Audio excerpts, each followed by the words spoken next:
So hello everyone, कैसे हैं आप सब लोग। I hope each and every one of you is doing absolutely good. My name is doctor Vipin Kumar Sharma और मैं आप सभी लोगों का तहे दिल से स्वागत करता हूं हमारे इस प्यार से प्लेटफॉर्म फिजिक्स वाला के ऊपर। तो दोस्तों, आज इस माइंड मैप सेशन के अंदर हम लोग बात करने वाले हैं चैप्टर इकोसिस्टम के बारे में। तो in the last lecture we have already discussed about organisms and population. आज हम इकोसिस्टम की डिटेल्ड स्टडी करेंगे और सबसे खास बात यह है कि हमारे हस्तलिखित माइंड मैप्स यानी हैंड रिटन माइंड मैप्स की मदद से हम लोग मात्र 2 स्लाइड्स के अंदर सारे के सारे इंपॉर्टेंट कॉन्सेप्ट्स को पढ़ रहे होंगे और सारी की सारी चीजें हमें बाकायदा समझ में आ रही होंगी। तो कोई भी प्रॉब्लम आपको नहीं होगी। This is an exam oriented session. आप एग्जाम से जस्ट एक रात पहले भी इस सेशन को देख सकते हैं। आपके लिए ज्यादा फ्रूटफुल ये सेशन तब रहेगा जब आप मेडिजी को अपने सामने खोलकर रखेंगे या एनसीईआरटी को या बैच के नोट्स को। इन तीनों में से कोई एक चीज अगर आप अपने सामने खोल करके रखेंगे तो आपको 2x आउटपुट जो है इस सेशन से मिल रहा होगा। आपको सारी चीजें समझ में आ रही होंगी, याद हो रही होंगी और बहुत कम टाइम में आप लोग चीजों को रिकैप कर पाएंगे। तो let's start the topic ecosystem. तो मेरे दोस्त, हम लोगों ने कल ऑर्गेनिज्म एंड पॉपुलेशन को पढ़ते हुए इकोसिस्टम की डेफिनेशन भी जान ली थी। इकोसिस्टम को हमने क्या कहा था? The functional unit of ecology. आपके आसपास काफी सारी अबायोटिक चीजें भी हैं, काफी सारे बायोटिक ऑर्गेनिजम्स भी हैं। आप अपने आसपास अगर देखेंगे, लेट्स से अगर मैं अपनी सोसाइटी की ही बात करता हूं तो मैंने आपको रेफरेंस दिया था कि मेरे आसपास घासें भी हैं, मेरे आसपास गाय भी है, भैंस भी है, बकरी भी है, भेड़ भी है, घोड़ा भी है, गधा भी है, ह्यूमंस भी है, कॉकरोच भी है, मच्छर भी है, मक्खी भी है। काफी सारे लिविंग ऑर्गेनिजम्स हैं जो कि क्या है? Biotic component. अबायोटिक कंपोनेंट्स भी हैं, लाइट भी है, टेम्परेचर भी है, वाटर भी है, सॉइल भी है। इन सब का इंटरेक्शन जब होता है, बायोटिक और अबायोटिक कंपोनेंट्स का इंटरेक्शन, तब जाके लाइफ बनती है। तो मेरे दोस्त, ये जो इकोसिस्टम है, यहां पर वो आपको इंटरेक्शन पहली बार देखने को मिल रहा था। एंड दैट्स वाई इकोसिस्टम को हम लोगों ने क्या कहा था? The functional unit of ecology. जब बायोटिक और अबायोटिक कंपोनेंट्स इंटरेक्ट करते हैं तब जाकर के आपको फंक्शन होता हुआ दिखाई देता है। तो यहां पर अगर आप देखें तो फंक्शनल यूनिट ऑफ इकोलॉजी कहा जाता है किसको? इकोसिस्टम को। बायोटिक और अबायोटिक कंपोनेंट्स यहां पर क्या करते हैं? इंटरेक्ट करते हैं, राइट। तो अगर आप अबायोटिक फैक्टर्स की बात करें, यानी कि टेम्परेचर है, लाइट है, वाटर है, सॉइल है, तो एक इलाके में कैसी सॉइल है, कितना ग्राउंड वाटर पाया जा रहा है, कैसा तापमान है, कितनी लाइट आ रही है, क्या इस बेसिस पे एक जगह पर यह डिसाइड होता है कि कौन से प्लांट्स उगेंगे? भाई, एक प्लांट है, लेट्स से उसको सैंडी सॉइल चाहिए, तो सॉइल की क्वालिटी डिसाइड करेगी ना कि कैसा प्लांट उगेगा। उस प्लांट को कितना टेम्परेचर चाहिए। अब आपका आम का पेड़ है, वो ऐसे इलाकों पे उगेगा जहां पर टेम्परेचर अच्छा खासा है, जो आपके ट्रॉपिकल रीजन्स हैं। वो कम तापमान वाले इलाकों में नहीं उगता। तो एक इलाके पे जब प्रॉपर टेम्परेचर होता है, अच्छा खासा वाटर प्रेजेंट होता है, ठीक ठाक सॉइल प्रेजेंट होती है, तो उसी प्रकार के प्लांट एक इलाके में उगते हैं। एक इलाके में जैसे प्लांट उगेंगे, उनको देखकर ही उनको खाने वाले ऑर्गेनिजम्स वहां पर आएंगे। अगर कुछ प्लांट्स हैं तो उनको देख करके वो एनिमल्स आएंगे जो उन प्लांट्स को खाते हैं, यानी हर्बीवोर आएंगे। इन हर्बीवोर्स को देख करके कार्निवोर्स आएंगे जो इन हर्बीवोर्स को खाते हैं। और जब इनमें से किसी की भी डेथ होगी, इस प्लांट की, इस हर्बीवोर की, इस कार्निवोर की, तो अल्टीमेटली डीकंपोजर्स आएंगे, फंगस और बैक्टीरिया आएंगे जो इनकी मरी हुई डेड बॉडीज को और इनके डेड मैटर को खाते हैं। यानी जो अबायोटिक फैक्टर हैं, यही डिसाइड करेंगे कि एक इलाके में किस प्रकार के प्लांट्स होंगे, किस प्रकार की वेजिटेशन होगी। इस वेजिटेशन को देखकर ही आपके हर्बीवोर आएंगे जो इस वेजिटेशन को खाएंगे, और इन हर्बीवोर को देखकर ही कार्निवोर आएंगे जो कि इन हर्बीवोर्स को खाएंगे। और इस प्रकार से एक पूरा फला फूला इकोसिस्टम जो है ये डेवलप हो जाएगा। तो कोई भी इकोसिस्टम है दुनिया का, इसके 2 फीचर्स जो हैं सबसे इंपॉर्टेंट होते हैं। सबसे पहला फीचर जो है स्पीसीज कॉम्पोजिशन, इसको स्पीसीज इन्यूमरेशन भी कहा जाता है। इन्यूमरेशन में एक शब्द आपको देखने को मिल रहा है, न्यूमर। न्यूमर का मतलब होता है नंबर से रिलेटेड। यानी आप किसी इलाके में हैं तो आप उस इलाके में कितनी स्पीसीज प्रेजेंट है उनको नोट कर रहे हैं। इस प्रोसेस को हम लोग कहते हैं इन्यूमरेशन। यानी समझ लीजिए, मैं अपने गार्डन में ही, छोटे से गार्डन में रिसर्च कर रहा हूं, तो उस गार्डन में अगर 30 अलग अलग प्रकार के प्लांट्स और एनिमल्स पाए जाते हैं या प्लांट्स और इंसेक्ट्स पाए जाते हैं, तो उनको मैं एक पेपर पे लिख लूंगा। This is called as the species composition of an ecosystem. कि उस इकोसिस्टम में कौन कौन सी स्पीसीज हैं ये मुझे पता लग जाए। और दूसरी चीज होती है स्ट्रेटिफिकेशन। स्ट्रेटिफिकेशन में एक वर्ड आ रहा है जिसका मतलब है स्ट्रेटा। स्ट्रेटा का मतलब होता है लेयर। तो जब आप एक जंगल में जाएंगे तो आपको सबसे ऊपर, सबसे ऊंचा स्ट्रेटा देखने को मिलेगा, बहुत ही बड़े बड़े पेड़ों का, तो उनकी हाइट सबसे ज्यादा है।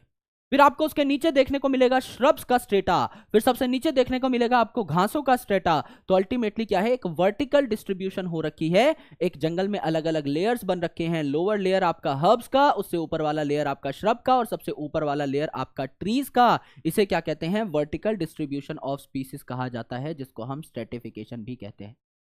अब मेरे दोस्त, अगर आप एक इकोसिस्टम के सारे कंपोनेंट समझना चाहते हैं तो आप एक पॉन्ड इकोसिस्टम को कंसिडर कर सकते हैं। एक पॉन्ड इकोसिस्टम जो है ये एक छोटा सा इकोसिस्टम है।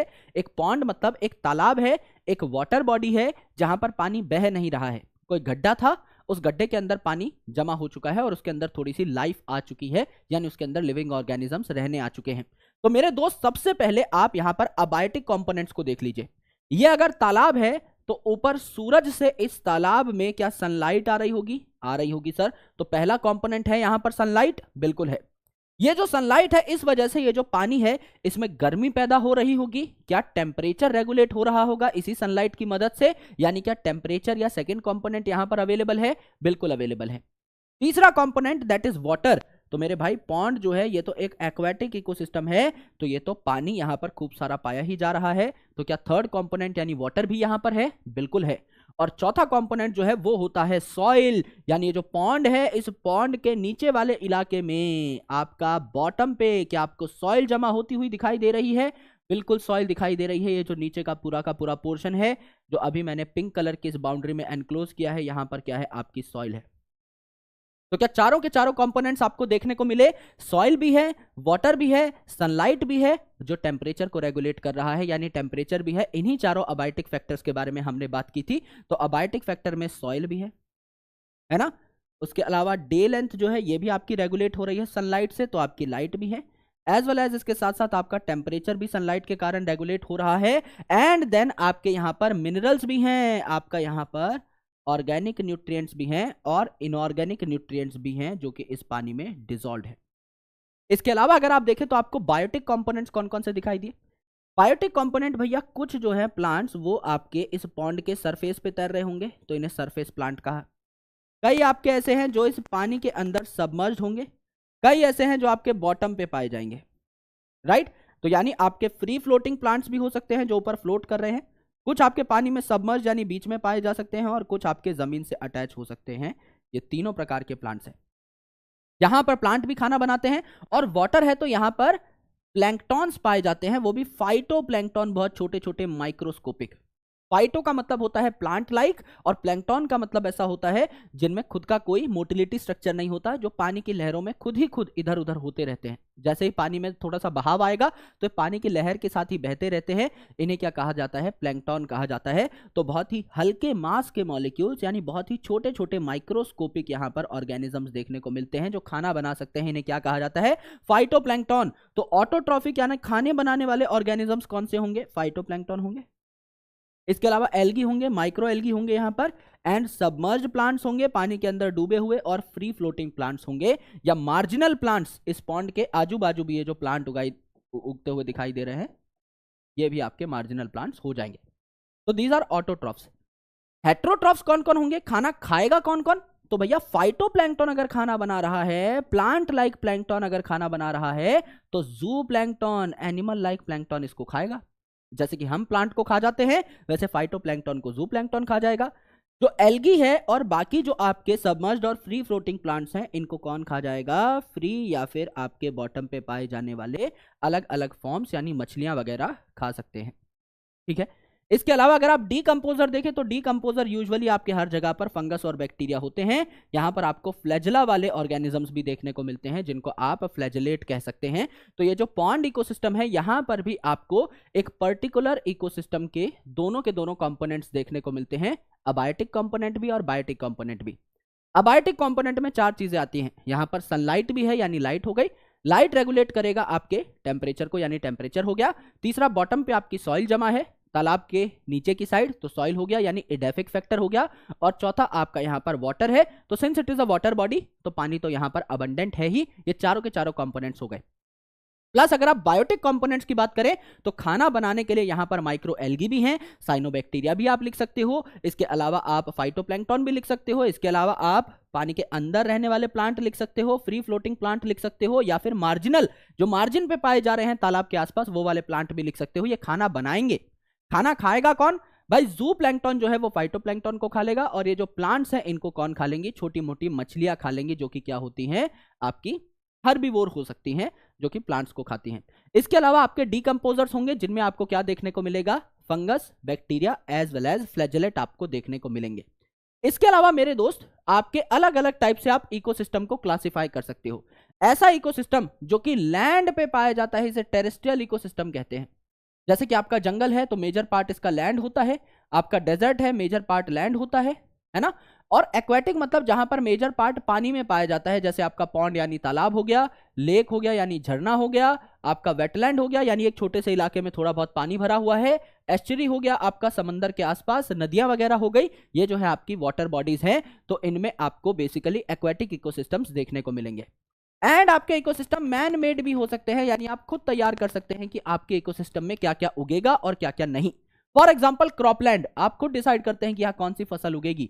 तो क्रॉपलैंड, लैंड यानी जमीन पर, तो ये मैन मेड तो है लेकिन टेरेस्ट्रियल भी है, जमीन पे है लेकिन आप डिसाइड कर रहे हो कि यहाँ क्या उगेगा। सिमिलरली एक्वेरियम, जिसको फिश टैंक भी कहा जाता है, तो फिश टैंक है तो वाटर यानी एक्वेटिक इकोसिस्टम, लेकिन आप डिसाइड करते हो कि कौन सी फिश यहां पर रहेगी, कौन से प्रोड्यूसर यहां पर रहेंगे। तो मैन मेड है लेकिन एक्वेटिक है। तो क्रॉपलैंड जो है वो मैन मेड और टेरेस्ट्रियल है, और एक्वेरियम जो है वो मैन मेड और एक्वेटिक है। ये तीन आपकी क्लासिफिकेशंस होती हैं इकोसिस्टम की। और हर इकोसिस्टम में 4 एस्पेक्ट्स होते हैं जिनको आपको समझना होता है, जिनको आपको बहुत गौर से पढ़ना होता है। इन्हीं 4 एस्पेक्ट पे हमारा पूरा का पूरा चैप्टर टिका हुआ है। तो हमको ये चारों के चारों एस्पेक्ट जो है यहां पर भी देखने हैं इन अ पॉन्ड इकोसिस्टम। तो ये चारों के चारों एस्पेक्ट क्या होते हैं? सबसे पहला प्रोडक्टिविटी। प्रोडक्टिविटी में क्या शब्द आ रहा है? प्रोडक्शन। किस चीज का प्रोडक्शन? खाने का प्रोडक्शन। तो क्या यहां पर खाना बनाने के लिए ऑटोट्रॉफिक ऑर्गेनिजम्स पाए जा रहे थे? क्या खाने का प्रोडक्शन हो रहा था? हो रहा था। तो क्या इकोसिस्टम के जो 4 बंबू थे जिन पे इकोसिस्टम नाम का तंबू टिका हुआ था, क्या एक बंबू हमें यहां पर मिल गया? मिल गया। ऑटोट्रॉफिक ऑर्गेनिज्म यहां पर है, यानी खाना बन रहा है खुद ब खुद। एकदम सही बात है। दूसरी इंपॉर्टेंट चीज है डीकंपोजिशन। डीकंपोजिशन यानी कोई भी ऑर्गेनिज्म मरेगा तो उसका डीकंपोजिशन होगा। क्या हमें यहां पर बैक्टीरिया, फंगस और फ्लैजेलेट्स देखने को मिल रहे थे? मिल रहे थे मेरे भाई। तो क्या ये बात हमारी एकदम डन हो गई? क्या दूसरा बंबू हमको मिल गया? मिल गया। तीसरी इंपॉर्टेंट चीज देखिए, एनर्जी फ्लो, यानी एनर्जी जो है एक ऑर्गेनिज्म से दूसरे ऑर्गेनिज्म तक जाएगी। तो क्या ऑटोट्रॉफ से एनर्जी हेटेरोट्रॉफ्स में जा रही है? बिल्कुल जा रही है। एनर्जी का फ्लो हो रहा है। क्या फाइटोप्लैंक्टन को जूप्लैंक्टन खा रहे हैं? क्या प्लांट्स को मछलियां खा रही हैं? एकदम खा रही हैं। तो एनर्जी का फ्लो हो रहा है। तो यह बात भी आपको एकदम सटीक तरीके से देखने को मिली। और चौथी चीज जो है यह न्यूट्रिएंट साइक्लिंग, यानी न्यूट्रिएंट्स भी रिसाइकल हो रहे हैं। तो मेरे दोस्त समझ लीजिए, ये जो मेंढक राजा है ये यहां पर मर गया। अगर ये मेंढक राजा है, इसकी डेथ हो गई, और यहां पर एक प्लांट था जो कि तैर रहा था, इसकी डेथ हो गई। तो ये जो मेंढक है इसकी डेथ हुई है, तो इसकी बॉडी का जो ऑर्गेनिक मटेरियल है ये भी इनऑर्गेनिक मटेरियल में टूटेगा, यानी डिकम्पोज करेंगे इसको बैक्टीरिया, फंगस और फ्लैजेलेट। और ये जो प्लांट था इसकी बॉडी में जो ऑर्गेनिक मटेरियल था इसको भी डिकम्पोज कौन करेंगे? बैक्टीरिया, फंगस और फ्लैजेलेट। अब ये जो इनऑर्गेनिक मैटर है ये पानी में मिक्स हो गया। तो जब भी किसी नए प्लांट को वाटर और मिनरल्स की यानी इनऑर्गेनिक आयंस की जरूरत पड़ेगी, तो ये जो नीचे के प्लांट्स वगैरह हैं जो यहाँ पर दिखाई दे रहे हैं, क्या ये इस इनऑर्गेनिक आयन को वापस ले लेंगे, रीअब्सॉर्ब कर लेंगे? बिल्कुल कर लेंगे। इसी को हम कहते हैं न्यूट्रिएंट रिसाइकलिंग या मिनरल रिसाइकलिंग। भाई अगर कोई एनिमल है वो लैंड पे भी गिर जाता है तो उसकी बॉडी कुछ दिनों में सड़ जाती है, आपने देखा होगा कि आपके आसपास कोई एनिमल है, उसकी अगर डेथ हो गई है तो कुछ दिन बाद, 1 हफ्ते बाद आपको वो एनिमल वहां पर नहीं मिलता, उसकी बॉडी जो है सड़ गल जाती है। डिकम्पोजर्स आकर उसकी बॉडी को क्या कर देते हैं? डिकम्पोज कर देते हैं, उसके ऑर्गेनिक मैटर को इनऑर्गेनिक मैटर में कन्वर्ट कर देते हैं। इस प्रोसेस के दौरान डिकम्पोजर्स को एनर्जी मिल जाती है और ऑर्गेनिक मैटर जो है इसके छोटे छोटे टुकड़े होकर के सॉइल में मिक्स हो जाते हैं। जब भी कोई प्लांट वहां पर उगेगा तो वो उन इनऑर्गेनिक न्यूट्रिएंट्स को दोबारा से अपनी बॉडी के अंदर यूज कर लेगा खुद ऑर्गेनिक मैटर बनाने के लिए, यानी प्लांट अपने स्ट्रक्चर को डेवलप करने के लिए उन इनऑर्गेनिक मिनरल्स और न्यूट्रिएंट्स को यूटिलाइज कर लेगा। इसी को हम लोग मिनरल साइक्लिंग या न्यूट्रिएंट साइक्लिंग कहते हैं। तो अब आपको इन चारों चीजों के बारे में बात करनी है, तो हम सीक्वेंस में इन चीजों के बारे में चर्चा कर सकते हैं। सबसे पहले खाना बनना यानी प्रोडक्टिविटी। दूसरा, ये जो खाना बना है इसका ट्रांसफर होना, प्लांट ने खाना बनाया तो प्लांट को एनिमल खा लेगा तो एनर्जी फ्लो। तीसरा आपका सबसे इंपॉर्टेंट डीकंपोजिशन, और चौथा इस डीकंपोजिशन की वजह से जो न्यूट्रिएंट्स बन रहे हैं, ऑर्गेनिक मैटर जो इनऑर्गेनिक मैटर में कन्वर्ट हो रहा है, इसका दोबारा से प्लांट तक पहुंचना, इसका रीयूटिलाइज होना यानी मिनरल रिसाइकलिंग या फिर आपका न्यूट्रिएंट रिसाइकलिंग, इसके बारे में भी हम लोग चर्चा करेंगे। तो हमारा पहला जो टॉपिक है यह है प्रोडक्शन। तो प्राइमरी प्रोडक्शन क्या होता है? प्राइमरी मतलब पहली बार। तो जब सनलाइट एक पर्टिकुलर प्लांट पे गिरती है तो पहली बार खाना बना है, अर्थ पे पहली बार खाना बना है, क्योंकि सनलाइट जो थी अभी तक ये लाइट एनर्जी की फॉर्मेट में थी। अब जैसे ही वो प्लांट से टकराएगी लाइट एनर्जी, तो प्लांट इसको केमिकल एनर्जी में कन्वर्ट करेगा। जब पहली बार लाइट एनर्जी केमिकल एनर्जी में कन्वर्ट हो रही है तो इसे प्राइमरी प्रोडक्शन कहते हैं। प्राइमरी प्रोडक्शन बायोमास बनना, यानी प्लांट का वजन बढ़ रहा है, बायोमास बनना यानी ऑर्गेनिक मैटर बनना, या आप कह रहे हो एनर्जी के फॉर्मेट में से काउंट कर रहे हो, या एनर्जी बनना बाय प्लांट्स। पहली बार डायरेक्टली सनलाइट से प्लांट ही एनर्जी बना रहे हैं, फर्स्ट हैंड एनर्जी बन रही है इन यूनिट एरिया। इसको हम लोग क्या कहते हैं? प्रोडक्शन कहते हैं, राइट? यानी कितना ग्राम बायोमास बना कितने मीटर स्क्वायर एरिया में, या कितना किलो कैलोरी एनर्जी बनी, है ना, किलो कैलोरी एनर्जी बनी आपका कितना मीटर स्क्वायर एरिया में। और इसी चीज को आप प्रोडक्टिविटी कह देते हो। प्रोडक्टिविटी, प्रोडक्शन को प्रोडक्टिविटी कहा, विटी वर्ड आ गया, यानी आप रेट की बात कर रहे हैं। और किसी भी चीज का रेट, फिजिक्स केमिस्ट्री बायोलॉजी कहीं पर भी रेट का मतलब होता है डिवाइडेड बाय टाइम। कोई चीज कितने टाइम में बन रही है उसको हम रेट कहते हैं। तो यहां पर कितना ग्राम आपका बायोमास बना कितने एरिया में per unit time, per year मान लिया हमने यहां पर, या कितना किलो कैलोरी एनर्जी बनी कितने एरिया में पर यूनिट टाइम, एक साल का हमने टाइम ले लिया तो इसको हमने कहा प्रोडक्टिविटी। तो क्वेश्चन आ जाए व्हाट इज प्रोडक्शन? प्रोडक्शन मतलब कितना बायोमास बना कितने एरिया में, या कितनी एनर्जी बनी कितने एरिया में। प्रोडक्टिविटी मतलब कितना बायोमास बना कितने एरिया में पर यूनिट टाइम, कितनी एनर्जी बनी कितने एरिया में पर यूनिट टाइम। अगर एंड में टाइम लगा हुआ है, चाहे पर वीक हो, पर मंथ हो, पर ईयर हो, इसे हम क्या कहते हैं? इसे हम कहते हैं रेट, यानी इट इज प्रोडक्टिविटी। लेकिन अगर टाइम नहीं लगा हुआ है ना, सिर्फ है biomass production per unit area या energy production per unit area, तो उसको हम क्या कहते हैं? प्रोडक्शन। प्रोडक्टिविटी मतलब अब रेट की आप बात कर रहे हैं। तो जब plant directly first hand energy बनाए या बायोमास बनाए तो इसको कहा जाता है प्राइमरी प्रोडक्शन। लेकिन समझ लीजिए इस प्लांट को मैंने खा लिया तो अब सेकेंड टाइम बायोमास बन रहा है ना मेरे अंदर, सेकेंड टाइम एनर्जी आ रही है। पहली बार सनलाइट से एनर्जी आई, है ना, और प्लांट ने पहली बार केमिकल एनर्जी बनाई, लाइट एनर्जी को यूज करके पहली बार केमिकल एनर्जी बनी है, पहली बार बायोमास या एनर्जी बनी है केमिकल एनर्जी। तो this is called as primary production. अब उस प्लांट को मैंने खा लिया, लेट्स से गेहूं का प्लांट था उसको मैंने खा लिया रोटी बना करके, तो मेरे अंदर जो एनर्जी बन रही है, मेरे अंदर जो बायोमास बन रहा है वो सेकेंड टाइम बना है। तो मैं अगर एनर्जी बना रहा हूं this is called as secondary production. तो सेकेंडरी प्रोडक्शन या सेकेंडरी प्रोडक्टिविटी से कहेंगे। अगर मैं पर टाइम डिस्कशन कर रहा हूं तो सेकेंडरी प्रोडक्टिविटी कह दूंगा, यानी कंज्यूमर यानी प्लांट को खा करके जब मेरे अंदर मैं एनर्जी या बायोमास बना रहा हूं, जब सेकेंड टाइम आपकी केमिकल एनर्जी बन रही है या बायोमास बन रहा है, तो इसे सेकेंडरी प्रोडक्टिविटी में कहता हूं। अब प्लांट जो है भैया, इसमें टोटल जो आपकी एनर्जी बनी है इसे कहते हैं GPP, gross primary productivity. Plant ने टोटल जो एनर्जी बनाई that is gross primary productivity. अब प्लांट जब टोटल एनर्जी बनाएगा उसमें से खुद उसका कुछ लॉस भी हो जाएगा, इसे हम कहते हैं रेस्पिरेटरी लॉसेस। रेस्पिरेटरी लॉसेस हटाने के बाद आगे कंज्यूमर तक पहुंचने के लिए जो एनर्जी बचती है इसे नेट प्राइमरी प्रोडक्टिविटी कहते हैं। समझ लीजिए आपने कहीं पर जॉब ज्वाइन की, आपकी अच्छी सैलरी है, 1 लाख रुपया महीना आपकी सैलरी है इनिशियल, आपको बहुत ही ज्यादा अच्छा लग रहा है ना, मस्त नौकरी लग गई। लेकिन अब आपको पहले थोड़ा खर्चा करना पड़ेगा। अगर आपको ऑफिस बुलाया जा रहा है, अगर आपको हॉस्पिटल बुलाया जा रहा है, तो आपको कैब से जाना पड़ेगा, या आपने गाड़ी ले ली है ईएमआई पे, आपको उससे जाना पड़ेगा, आपको नए नए कपड़े लेने पड़ेंगे, है ना। आपको भी शौक है यार पहली नौकरी है अच्छे तरीके से जाऊं, तो आपका खर्चा बहुत हो चुका है। लेकिन आपको ये सारा का सारा खर्चा जो है कट पिट के हाथ में आपके कुछ नेट अमाउंट भी तो बचेगा, कुछ सैलरी का हिस्सा बचेगा जो कि आप खुद के लिए यूज कर सकते हो या फैमिली के लिए यूज कर सकते हो। आप समझ लीजिए आपकी सैलरी है 1 लाख, लेकिन सारी ईएमआई कट के, टैक्सेस कट के, सारे आपके छोटे मोटे खर्चे कट के घर वालों को देने के लिए आपके पास बचते हैं सिर्फ 60,000 रुपए। तो आपकी ग्रॉस प्राइमरी प्रोडक्टिविटी क्या है? जो टोटल आपको मिला वो क्या था? 1 लाख रुपए। सब कटकुटा के, लेकिन फैमिली को देने के लिए आपके पास क्या बचा, सिर्फ 60,000 रुपए, यानी नेट आपका 60,000 है। कोई आपसे 1,00,000 रुपए मांगे तो आप नहीं दे पाओगे, 60,000 रुपए मांगे आप दे पाओगे। तो प्लांट जो है सिमिलरली उसके पास जो एनर्जी बनी that is gross primary productivity, लेकिन कुछ प्रोसेसेस जो है प्लांट करता है जिसकी वजह से एनर्जी लॉस हो जाती है, इसे रेस्पिरेटरी लॉसेस कहा जाता है। इस रेस्पिरेटरी लॉसेस को हटाने के बाद जो एनर्जी बची जो आगे ट्रांसफर करी जा सकती है कंज्यूमर्स के पास, इसे हम क्या कहते हैं, नेट प्राइमरी प्रोडक्टिविटी। तो नेट प्राइमरी प्रोडक्टिविटी आपकी आगे कंज्यूमर तक पहुंचाई जा सकती है। इस नेट प्राइमरी प्रोडक्टिविटी को कंज्यूमर खा लेगा और कंज्यूमर में जो एनर्जी बनी उसको हम कहते हैं सेकेंडरी प्रोडक्टिविटी। आप देखिए ये जो अर्थ है, हमारा अर्थ जो है इस पे 70% आपका पानी है और 30% जो है आपका लैंड का पोर्शन है।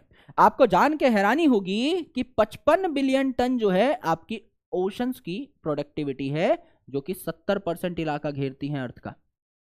यानी 70% इलाका घेरने के बाद सिर्फ 55 बिलियन टन यहां की प्रोडक्टिविटी है। लेकिन मेरे दोस्त अगर आप लैंड को देखें तो 30% ही इलाका घेरता है लैंड, लेकिन 115 बिलियन टन यहां पर प्रोडक्टिविटी है। यानी लैंड जो है वो इलाका सिर्फ 30% घेरता है, लेकिन 70% प्रोडक्टिविटी को कंट्रीब्यूट करता है। जबकि ओशंस जो हैं वो आपका इलाका बहुत घेरती हैं, लेकिन उनमें प्रोडक्टिविटी कंपैरेटिवली काफी कम है ना। ये लगभग 30% के आसपास है, मोटा मोटा देखें तो ये आपका लगभग 70% के आसपास है। ये आपको जानने को मिला। तो कोई पूछे कि ज्यादा एरिया कौन घेरता है अर्थ पे, लैंड या वाटर? वाटर घेरता है। लेकिन ज्यादा प्रोडक्टिव कौन है? ज्यादा प्रोडक्टिव आपके लैंड है। 115 बिलियन टन जो है आपकी टोटल प्रोडक्टिविटी वहां पर देखने को मिलती है। तो वाटर और लैंड दोनों की मिला करके टोटल प्रोडक्टिविटी कितनी है? 170 बिलियन टन। इसमें से 115 बिलियन टन जो है ये आपके लैंड की प्रोडक्टिविटी है और 55 बिलियन टन जो बचा ये आपका वाटर की यानी ओशन की प्रोडक्टिविटी है। अब सेकंड जो आपका कदम आता है after production, that is decomposition.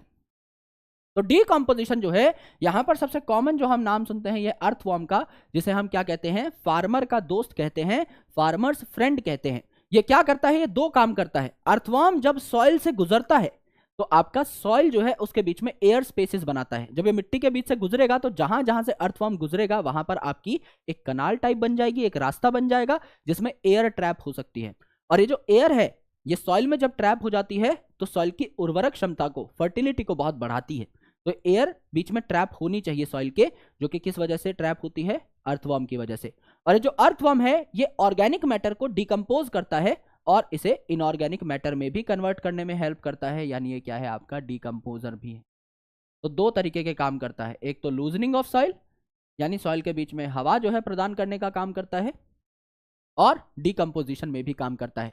तो ओवरऑल अगर आप देखें तो डिकम्पोजिशन के 5 स्टेप्स हैं, इनको बहुत प्यार से समझिएगा। सबसे पहला स्टेप जो है ये है फ्रेगमेंटेशन। फ्रेगमेंटेशन के नाम में ही एक शब्द आ रहा है फ्रेगमेंट, और फ्रेगमेंट का मतलब होता है टुकड़े करना। यानी समझ लीजिए एक पेड़ है, उससे टहनी जो है टूट करके नीचे गिर गई है। अब वो जो टहनी टूट करके जमीन पर गिर गई है, अब ये एक डेट्राइटस बन गई है। डेट्राइटस मतलब डेड मैटर है, तो इसके ऊपर डिकम्पोजर्स आके ग्रो करना शुरू कर सकते हैं। तो जो टहनी टूट करके नीचे गिरी है, अब ये जो टहनी है सबसे पहले डिकम्पोजर्स आके इसके छोटे छोटे टुकड़े करेंगे। यानी कोई केमिकल चेंज नहीं हो रहा, एक जो पत्ता था उसको बस आप फाड़ फाड़ के उसके छोटे टुकड़े कर रहे हैं, यानी सिर्फ फ्रेगमेंट्स हो रहे हैं। इसको हम क्या कहते हैं? फ्रेगमेंटेशन कहते हैं। पहला जो आपका स्टेप है यह है फ्रेगमेंटेशन, जहां पर अर्थवॉर्म है या माइट्स हैं, ये क्या करते हैं? ये बेसिकली आपका फिजिकल चेंज करते हैं इस डेट्राइटस में, इस डेड मैटर में उसके फिजिकल टुकड़े करते हैं, कोई केमिकल चेंज नहीं हो रहा। दूसरी इंपॉर्टेंट चीज है लीचिंग। लीचिंग में एक शब्द आ रहा है लीच। लीच क्या करता है? खून चूसने वाले ऑर्गेनिज्म को लीच कहते हैं। तो लीचिंग शब्द को आप लोग एक तरीके से रिलेट कर सकते हैं लीच से। जैसे लीच खून चूस लेता है अगर आपकी बॉडी पे बैठ जाए, तो सिमिलरली आपका जो डेट्राइटस है, जो डेड मैटर है, जो अब जमीन पे गिर चुका है ना, इसमें भी कुछ वाटर सॉल्युबल मिनरल्स होते हैं। अगर ये वाटर सॉल्युबल है तो जमीन के अंदर चले जाएंगे। समझ लीजिए आसपास बारिश हो रखी है तो बारिश का पानी नीचे सोख लिया जाता है जमीन द्वारा, तो उसी के साथ साथ ये जो वाटर सॉल्युबल मिनरल हैं, सिर्फ वाटर में सॉल्युबलाइज हो रहे हैं, तो ये भी पानी के साथ साथ नीचे चले जाएंगे, अनअवेलेबल हो जाएंगे, या वापस से दोबारा सोख नहीं सकते। तो ये जो लीचिंग है इससे वाटर सॉल्युबल जो न्यूट्रिएंट्स हैं ये नीचे चले जाएंगे, प्रेसिपिटेट हो जाएंगे, वापस नहीं आएंगे। फिर आप क्या करोगे?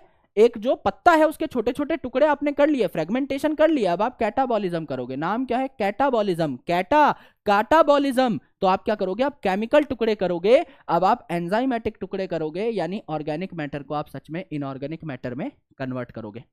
लेकिन अब ये इनऑर्गेनिक मैटर में कन्वर्जन हो चुका है, तो क्या ये सारा इनऑर्गेनिक मैटर आप एक बार में यूज करना चाहोगे? नहीं।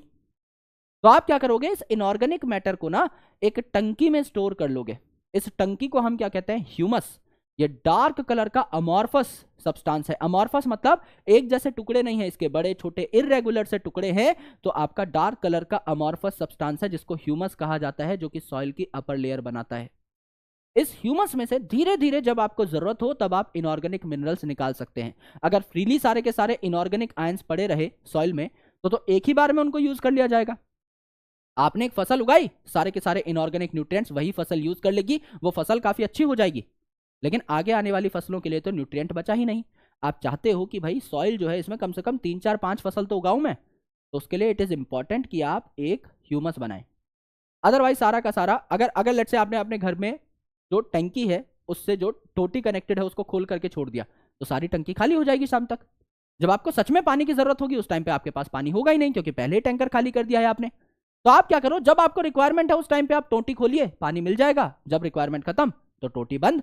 सिमिलरली यहां पर ह्यूमस है, जब जरूरत लगेगी ह्यूमस से इनऑर्गेनिक या मिनरल आयंस रिलीज करने की, उस टाइम पे हम इन्हें रिलीज करा देंगे। जब जरूरत नहीं लगेगी तो मस्त अपना ये पड़े रहेंगे। तो ह्यूमिफिकेशन हो जाएगी, यानी accumulation of dark coloured amorphous substance यहां पर बन जाएगा, जो कि रिजर्वायर है मिनरल्स का। रिजर्वायर है मतलब टंकी है। तो हमने फ्रीली नहीं छोड़ा इन मिनरल्स को, इसे टंकी में लॉक कर दिया, और ये जो टंकी है ये मिनरल्स को धीरे धीरे रिलीज करती है। इसे कहते हैं मिनरलाइजेशन, यानी रिलीज ऑफ इनऑर्गेनिक मिनरल्स धीरे धीरे होता है। जब भी आपको जरूरत पड़ेगी आप टोटी खोलेंगे और आपको मिनरल्स देखने को मिल जाएंगे। तो सबसे पहले कोई भी डेड मैटर आया तो उसको आप छोटे छोटे टुकड़ों में कन्वर्ट करेंगे, फ्रेगमेंट करेंगे। जो भी वाटर सॉल्युबल मिनरल्स होंगे वो वाटर के साथ नीचे चले जाएंगे, ग्राउंड में बहुत नीचे प्रेसिपिटेट हो जाएंगे, उनको आप वापस नहीं सोख सकते। तीसरा, अब आपके जो छोटे छोटे पत्ते के टुकड़े थे इनको आप सच में कैटाबोलाइज करेंगे, इनको इनऑर्गेनिक आयंस में या मिनरल्स में कन्वर्ट करेंगे। अब ये इनऑर्गेनिक आयंस या मिनरल्स बहुत ज्यादा जल्दी आपके खत्म ना हो जाए, इसीलिए आप इन्हें ह्यूमस की फॉर्मेट में स्टोर करेंगे, जो कि आपका थोड़ा सा इनएक्टिव होता है, धीरे धीरे मिनरल्स को रिलीज करता है। तो जब मिनरल्स की जरूरत होगी तो धीरे धीरे ह्यूमस से हम मिनरल्स रिलीज करा देंगे। मिनरल्स रिलीज कराने के इस प्रोसेस को मिनरलाइजेशन कहते हैं। तो 5 स्टेप हुए आपका: fragmentation, leaching, catabolism, humification and mineralisation. ये आपका डिकम्पोजिशन खत्म हो जाता है। अब कई ऐसी चीजें हैं जो फास्ट डिकम्पोज होती हैं भाई, जैसे ऑक्सीजन अगर अवेलेबल है तो आपको पता है ऑक्सीजन जो है चीजों को डिकम्पोज कराता है बहुत जल्दी जल्दी, है ना। तो ऑक्सीजन अगर अवेलेबल है तो चीजें जल्दी डिकम्पोज होंगी, जल्दी ऑक्सीडाइज होंगी। ऑक्सीजन अगर एब्सेंट है तो चीजें देर से ऑक्सीडाइज होंगी। अनाएरोबिक कंडीशन है तो डिकम्पोजिशन स्लो हो जाएगी। सिमिलरली डेट्राइटस अगर नाइट्रोजन या वाटर सॉल्युबल सब्सटेंसेस जैसे शुगर वगैरह में रिच है, तो शुगर तो आपको पता है ऑक्सीजन की प्रेजेंस में टूटती है। रेस्पिरेशन चैप्टर में हमने पढ़ा ही ये था कि आपका जो ग्लूकोज है इस पे ऑक्सीजन अटैक करती है, इसको ऑक्सीडाइज करती है और CO2 और H2O बना देती है, साथ में एनर्जी निकाल देती है। तो मेरे भाई ये जो शुगर वगैरह है या नाइट्रोजन कंटेनिंग सॉल्ट्स हैं, इनको तो झटपट तोड़ देता है आपका कौन? ऑक्सीजन। तो ये बहुत जल्दी आपके क्या होंगे? डिकम्पोज होंगे। लेकिन अगर लिग्निन है या काइटिन है, इसको तोड़ना बहुत मुश्किल है, तो ये स्लोली डिकम्पोज होते हैं। जब आपका वार्म और ह्यूमिड कंडीशन है तो डिकम्पोजिशन अच्छी होगी, फास्ट होगी, क्योंकि आपको पता है डिकम्पोजिशन कौन करता है? फंगस। और फंगस कहां रहता है? वार्म और ह्यूमिड कंडीशन में रहता है। और जब आपका टेम्परेचर कम रहेगा, वार्म कंडीशन नहीं रहेगी, तो फंगस ग्रो ही नहीं कर पाएगा, और फंगस ग्रो ही नहीं कर पाएगा तो डिकम्पोजिशन उतने अच्छे तरीके से हो नहीं पाएगा। सिंपल सी बात है, साधारण सी बात है, राइट। अब यहां पर देखिए तीसरी चीज आती है, that is your energy flow. Energy flow, energy flow मतलब अब आपका जो प्लांट है ये एनर्जी बना रहा है। तो लाइट एनर्जी थी उसको आपने केमिकल एनर्जी में कन्वर्ट किया, तो प्लांट को बहुत ज्यादा लाइट नहीं चाहिए होती। टोटल जो सनलाइट है इसका अगर आप देखें, है ना, तो पार का 2 से 10% ही चाहिए होता है। पार यानी फोटोसिंथेटिकली एक्टिव रेडिएशन का सिर्फ 2 से 10% ही प्लांट को चाहिए रहता है। यानी टोटल सनलाइट जो एक पूरे प्लांट पे गिर रही है, इसका अगर 1 से 5% भी अगर प्लांट ने ले लिया तो प्लांट जो है बढ़िया तरीके से खाना बना लेगा, और प्लांट का जो खाना है उसका 10% आगे पहुंच सकता है हर्बीवोर में। हर्बीवोर में जो आपकी एनर्जी है इसकी 10% पहुंच सकती है कार्निवोर में। यहां लिंडमैन साहब का 10% रूल लग जाता है, और एनर्जी हमेशा यूनिडायरेक्शनल तरीके से फ्लो करती है। यानी आप प्लांट को खा सकते हो, प्लांट तो आपको नहीं खा सकता। तो यूनिडायरेक्शनल फ्लो होता है कि प्रोड्यूसर जो है यानी प्लांट जो है वो खाना बनाएंगे, उनको हर्बीवोर खाएगा, उनको कार्निवोर खाएगा, उनको टॉप कार्निवोर खाएगा। इस हिसाब से आपकी जो पूरी की पूरी साइकिल है वो चलती है। यहां पर एक बहुत इंपॉर्टेंट बात है, इसको नोट करिएगा। सबसे इंपॉर्टेंट बात है कि एक्वेटिक फूड चेन में अगर आप देखें तो GFC is the main path, GFC is the main path. लेकिन टेरेस्ट्रियल में अगर आप देखें तो डीएफसी यानी detritus food chain is the main path. तो आपका डेट्राइटस फूड चेन टेरेस्ट्रियल में मेन क्यों है? क्योंकि कोई भी ऑर्गेनिज्म अगर मरेगा तो वो कहां गिरेगा? सॉइल पे, तो वो डेट्राइटस बन जाएगा, यानी ये डेड मैटर कहलाएगा। करेक्ट? तो समझ लीजिए कोई पेड़ है, इसकी मौत हुई, कोई टहनी गिरी, कोई पेड़ टूट करके गिर गया तो अल्टीमेटली सॉइल में आ गया। कोई जानवर गिरा, कोई कीड़ा गिरा, सारा सॉइल में आ गया। सॉइल में वहीं की वहीं इसको डिकम्पोज किया जाएगा, और कोई ना कोई प्लांट, कोई बीज अगर उस जमीन में बोया जाएगा तो प्लांट न्यूट्रिएंट्स को उठा सकता है। लेकिन समझ लीजिए एक समुद्र है, बहुत गहरा समुद्र है, तो उसमें अगर कोई मछली मरी तो समुद्र में नीचे चली जाएगी, वहां डिकम्पोज लेट से हो भी गई तो ये न्यूट्रिएंट्स ऊपर आने में बहुत टाइम लगता है। कई बार तो ये न्यूट्रिएंट्स नीचे ही रह जाते हैं। तो न्यूट्रिएंट्स जो है बहुत अच्छे तरीके से रिसाइकल नहीं होते, इनका बहुत एक छोटा अमाउंट रिसाइकल होता है। तो डेट्राइटस फूड चेन जो है, डीकंपोजिशन जो है, ये मेनली किस में होती है? आपके टेरेस्ट्रियल एनवायरनमेंट में। और ग्रेजिंग फूड चेन जो है ये आपकी ज्यादा देखने को मिलती है कहाँ? एक्वेटिक में। क्योंकि एक्वेटिक में ग्रेजिंग फूड चेन, ग्रेजिंग मतलब चरना, प्लांट ने कोई खाना बनाया, वो एनिमल ने खाया, ये ज्यादा होता है, क्योंकि डीकंपोजिशन बहुत ज्यादा अच्छे तरीके से हो नहीं पा रही है। लेकिन लैंड जो है, यहाँ पे ग्रेजिंग भी अच्छा खासा हो रहा है, डिकम्पोजिशन भी अच्छा खासा हो रहा है। कोई भी चीज मरेगी तो जमीन पे गिरेगी, तब की तब उसको डिकम्पोज करके यूज कर लिया जाएगा। अब हमारा लास्ट टॉपिक आता है, दैट इज इकोलॉजिकल पिरामिड। तो जब भी आप कोई पिरामिड देखते हैं तो पिरामिड का जो स्ट्रक्चर है, 2D स्ट्रक्चर, वो कैसा होता है? वो आपका ट्राइंगल जैसा होता है। नीचे होता है आपका बेस जो कि चौड़ा होता है, और ऊपर होता है एपेक्स यानी टोपी जो कि आपकी पतली होती है। तो ऊपर पतला सा आपका हेड, नीचे आपका चौड़ा बेस। तो जब भी आप एक इकोलॉजिकल पिरामिड बनाएंगे, नीचे आप प्रोड्यूसर को रखेंगे यानी प्लांट को रखेंगे, फिर उसके ऊपर हर्बीवोर को, फिर उसके ऊपर कार्निवोर को, फिर उसके ऊपर टॉप कार्निवोर को। ऐसे आपका पिरामिड तैयार होता है। तो सबसे नीचे आप रखते हैं प्रोड्यूसर को। इस प्रोड्यूसर को आप कहते हैं first trophic level. First trophic level मतलब एकदम इसने खाना बनाया है तरोताजा, ये आपका फर्स्ट ट्रॉपिक लेवल है, ये आधार है किसी भी फूड चेन का, इसलिए इसको आधार यानी बेस पे ही रखा। फिर इस प्रोड्यूसर को खाया, प्राइमरी कंज्यूमर में न्यूट्रिएंट चले गए, यानी पहली बार किसी ने खाना खाया है तो प्राइमरी कंज्यूमर ने खाना खाया। प्राइमरी कंज्यूमर के बाद सेकेंडरी कंज्यूमर, सेकेंडरी कंज्यूमर के बाद टर्शरी कंज्यूमर। तो भाई प्लांट को कौन खाएगा? प्लांट को खाएगा हरे भरे प्लांट को खाने वाला हर्बीवोर। हर्बीवोर को कौन खाएगा? कार्निवोर। कार्निवोर को कौन खाएगा? टॉप कार्निवोर, है ना। तो इसी प्रकार से आपने ट्रॉफिक लेवल भी बनाए। जो खाना बना रहा है वो फर्स्ट ट्रॉफिक लेवल, फिर आपका सेकेंड ट्रॉफिक लेवल हर्बीवोर, फिर आपका थर्ड ट्रॉफिक लेवल कार्निवोर, फिर आपका fourth trophic level top carnivore. इन्हीं को आप एक पिरामिड में अरेंज कर देते हैं। तो सबसे बेस पे आता है आपका प्रोड्यूसर, प्रोड्यूसर के ऊपर आता है फिर आपका हर्बीवोर, हर्बीवोर के ऊपर आता है आपका कार्निवोर, और कार्निवोर क्या आता है ऊपर? Top carnivore. ये आपका पिरामिड जैसा स्ट्रक्चर हो जाता है। इसे आप क्या कहते हैं? इकोलॉजिकल पिरामिड कहते हैं। तो इकोलॉजी में जो पिरामिड है ये यूजुअली आपके 3 टाइप के होते हैं। पिरामिड ऑफ नंबर, जहां आप चीजों के नंबर काउंट करते हैं, पिरामिड ऑफ बायोमास, जहां आप उनका वजन काउंट करते हैं, एंड पिरामिड ऑफ एनर्जी, जहां आप उनकी एनर्जी काउंट करते हैं। तो एनर्जी वाला पिरामिड क्या हमेशा अपराइट होगा? पिरामिड की शेप का ही होगा, बिल्कुल, क्योंकि प्रोड्यूसर में सबसे ज्यादा एनर्जी, इसकी 10% एनर्जी जाएगी हर्बीवोर में, इसकी 10% एनर्जी कार्निवोर में, इसकी 10% एनर्जी टॉप कार्निवोर में। तो मेरे भाई ऊपर जाते हुए एनर्जी कम हो रही है, नीचे एनर्जी ज्यादा, ऊपर एनर्जी कम। तो एनर्जी का पिरामिड तो हमेशा अपराइट रहेगा, इसमें तो कोई प्रॉब्लम है ही नहीं, ये एकदम यूनिवर्सल बात है। दूसरा देखिए बायोमास यानी वजन का पिरामिड। तो अगर आप फॉरेस्ट इकोसिस्टम की बात करते हैं तो फॉरेस्ट इकोसिस्टम में क्या पेड़ से ज्यादा वजन किसी चीज का हो सकता है? कभी नहीं हो सकता। फॉरेस्ट, जहां कहीं तक भी आपकी नजर जा रही है पेड़ ही पेड़ दिखाई दे रहे हैं, तो जानवर हैं खूब सारे, लेकिन उनका वजन पेड़ से ज्यादा थोड़ी हो जाएगा। तो बायोमास में सबसे ज्यादा वजन आपका पेड़ का, फिर हर्बीवोर्स का, फिर कार्निवोर्स का, फिर टॉप कार्निवोर का, यानी ये भी अपराइट है, ये भी अपराइट है। लेकिन इसमें एक्सेप्शन भी देखने को मिलता है एक्वेटिक का।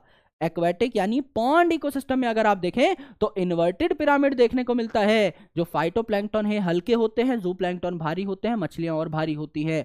तो उल्टा हो गया यहां पर, एक पॉन्ड में जितने भी फाइटोप्लैंक्टन है उनका वजन जो है मछलियों से काफी कम होता है। तो उल्टा हो गया ना, प्रोड्यूसर सबसे कम वजन के, फिर ज़ूप्लैंक्टन ज्यादा वजन के, मछलियां और ज्यादा वजन की, तो इन्वर्टेड हो गया। सिमिलरली पिरामिड ऑफ नंबर, जहां आप नंबर काउंट करेंगे। अब एक ग्रासलैंड इकोसिस्टम है, ग्रासलैंड इकोसिस्टम मतलब घास का मैदान। क्या वहां पर आपको कोई सांप वगैरह इतने कॉमनली दिखते हैं? बहुत कम। लेकिन घासें तो जहां तक आप देख रहे हैं वहीं तक फैली हुई हैं। तो घास का जो नंबर है वो सबसे ज्यादा है, एनिमल्स का नंबर कम है, तो आपका अपराइट पिरामिड बनता है। लेकिन ट्री इकोसिस्टम, एक पेड़ है समझ लीजिए, उस पर 10,000 इंसेक्ट आते हैं खाना खाने, तो नंबर का पिरामिड है, नंबर काउंट करने हैं। पेड़ है एक, इंसेक्ट है 10,000, कंज्यूमर है 10,000, तो प्रोड्यूसर एक, कंज्यूमर 10,000, हो गया इन्वर्टेड पिरामिड। इतनी सी बात है। सबसे आसान chapter of your complete ecology ये आपका अभी समाप्त हो जाता है। इसको हम कहते हैं इकोसिस्टम। सबसे छोटा, सबसे प्यारा, सबसे प्रैक्टिकल चैप्टर है, बहुत मजेदार चैप्टर है। इतना ही डेटा आप पढ़ ले जाओगे, सारा का सारा काम आपका सुलझ जाएगा बहुत आसानी से। ऑलराइट, तो आई होप आपको सारी की सारी चीजें समझ में आई होंगी। इफ यस तो एक बार तारा रारा इन द कमेंट सेक्शन या फिर Vipu सरोप in the comment section, जिससे मुझ में और एनर्जी आ सके एंड मैं आपके लिए और बेहतरीन कंटेंट तैयार कर सकूं। Thank you so much, lots of love, bye bye, take care, जय हिंद। मैं मिलता हूं आपसे अगले सेशन में, जहां पर हम लोग नेक्स्ट चैप्टर यानी बायोडाइवर्सिटी एंड इट्स कंजर्वेशन के बारे में चर्चा कर रहे होंगे। तब तक के लिए अपना ख्याल रखिए और पढ़ाई करते रहिए। Thank you, lots of love, जय हिंद।